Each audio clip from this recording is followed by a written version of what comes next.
नमस्कार, मैं नेहल नायडू। सोचिए, जब आप एक कार खरीदते हैं तो एक फुटबॉल मैदान जितना जंगल गायब हो जाता है। हैरान करने वाला है ना? अब सोचिए, स्टील हर जगह है, हमारे घर, कार से लेकर हमारे आसपास हर जगह। लेकिन क्या आप जानते हैं कि यह दुनिया का एक बड़ा प्रदूषण का कारण भी है? क्या आप जानते हैं कि steel industry global carbon dioxide यानी CO2 इमिशन का लगभग 7 से 8% जिम्मेदार है? लेकिन अगर हम कहें कि स्टील भी ग्रीन हो सकता है, हाँ, हो सकता है। तो चलिए आज के एक्सप्लेनर में समझते हैं भारत के ग्रीन स्टील और ग्रीन स्टील टैक्सोनॉमी को।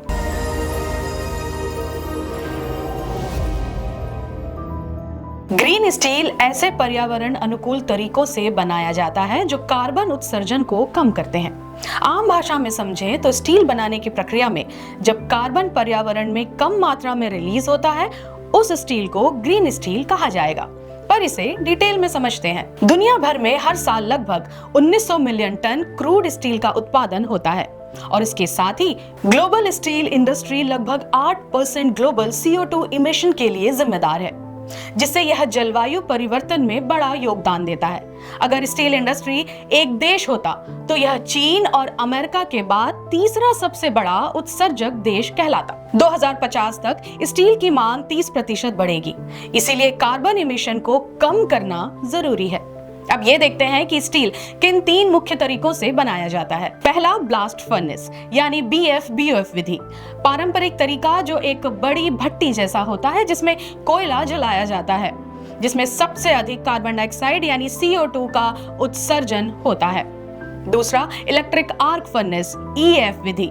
इसमें रिसाइकल्ड स्क्रैप का उपयोग होता है, जिसमें CO2 का उत्सर्जन काफी कम होता है। तीसरा, डायरेक्ट रिड्यूस आयरन यानी DRI मार्ग। इसमें गैस या हाइड्रोजन का उपयोग किया जाता है, जिससे ग्रीन स्टील बनाने की संभावना बढ़ती है। भारतीय संदर्भ में कार्बन उत्सर्जन की बात करें तो भारत दुनिया का दूसरा सबसे बड़ा इस्पात उत्पादन करने वाला देश है और इसे दोहरी चुनौती का सामना करना पड़ रहा है, बढ़ती मांग को पूरा करना और उत्सर्जन कम करना।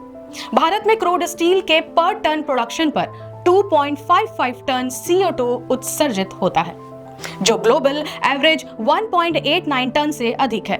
भारत में आयरन और स्टील क्षेत्र देश के कुल कार्बन डाइऑक्साइड CO2 उत्सर्जन का लगभग 12% योगदान देता है। इस विषय में भारत के प्रयासों पर नजर डालते हैं। भारत राष्ट्रीय ग्रीन हाइड्रोजन मिशन से लेकर विशेष स्टील के लिए PLI योजना जैसे साहसिक कदम उठा रहा है। ये पहल उत्सर्जन को कम करने और ग्रीन स्टील उत्पादन को बढ़ावा देने का लक्ष्य रखती है। भारत अपने स्टील सेक्टर को डिकार्बोनाइज्ड करने के लिए कमिटेड है और नेट जीरो इमिशन इंटेंसिटी का टारगेट 2070 तक है। ग्लोबली ग्रीन स्टील की कोई भी स्वीकृत परिभाषा नहीं है। 12 दिसंबर 2024 को भारत ग्रीन स्टील की टैक्सोनॉमी जारी करने वाला पहला देश बना। इसके अनुसार ग्रीन स्टील वह स्टील है जो प्रत्येक टन फिनिश्ड स्टील के लिए 2.2 टन से कम कार्बन डाइऑक्साइड उत्सर्जन के साथ बनाया जाता है। स्टार वाइज समझते हैं तो 5 स्टार रेटिंग वाला ग्रीन स्टील वह स्टील जिसकी उत्सर्जन तीव्रता 1.6 टन कार्बन डाइऑक्साइड प्रति टन फिनिश्ड स्टील से कम हो। 4 स्टार रेटिंग वाला ग्रीन स्टील वह स्टील जिसकी उत्सर्जन तीव्रता 1.6 से 2.0 टन के बीच हो रही हो। 3 स्टार रेटिंग वाला ग्रीन स्टील उससे कहा जाएगा जिसकी उत्सर्जन तीव्रता 2.0 से 2.2 टन कार्बन डाइऑक्साइड प्रति टन फिनिश्ड स्टील के बीच हो। जिस स्टील की उत्सर्जन तीव्रता 2.2 टन कार्बन डाइऑक्साइड प्रति टन फिनिश्ड स्टील से अधिक होगी, उसे ग्रीन रेटिंग के लिए योग्य नहीं माना जाएगा। ग्रीन रेटिंग वो जो पर्यावरण में प्रदूषण कम करता हो। ग्रीन स्टील की जांच, रिपोर्ट और पुष्टि का काम national institute of secondary steel technology NISST करेगा। यह संस्था ही ग्रीन स्टील को स्टार रेटिंग देगी और सर्टिफिकेट भी जारी करने के लिए नोडल एजेंसी के रूप में कार्य करेगा। प्रमाण पत्र हर साल फाइनेंशियल ईयर के आधार पर जारी किया जाएगा। ग्रीन स्टील बनाने के लिए अलग अलग तकनीकों का इस्तेमाल होता है, जैसे रिन्यूएबल एनर्जी, कार्बन कैप्चर और यूटिलाइजेशन, और स्टील बनाने के लिए हाइड्रोजन का इस्तेमाल करना।